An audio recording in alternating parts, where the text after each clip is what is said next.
If you like our video, click the subscribe button to subscribe to our channel and get easy access to new content. To see our full suite of ad-free video courses and training materials, visit us at teachucomp.com. If using Windows, you can specify folders that the organizer in Photoshop Elements should watch to look for new media that is added to the folders. By default, the Pictures folder is set as the default watch folder, but you can specify additional folders to watch if desired. When new photos or videos are added to a folder that is being watched, the organizer can notify you of that fact, or it can automatically import the newly added media instead.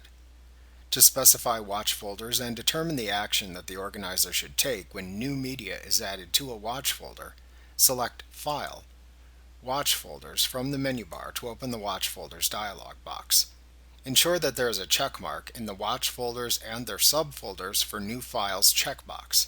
The current folders to watch appear in the Folders to Watch section. To add a new watch folder, click the Add button in this section to open a Browse for Folder dialog box, which you can use to navigate to and select the new folder to watch. After selecting the folder, click the OK button to return to the Watch Folders dialog box and add the selected folder to the Folders to Watch list.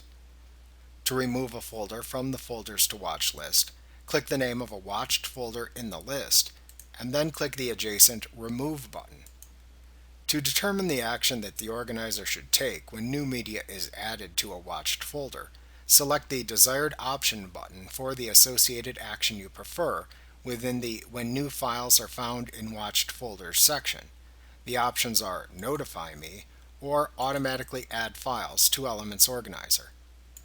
After adding the desired watch folders and determining the default action to take when new media is added to watched folders, click the OK button at the bottom of the dialog box to apply your settings. Remember to click the subscribe button to see more of our videos. Get ad-free courses at teachucomp.com.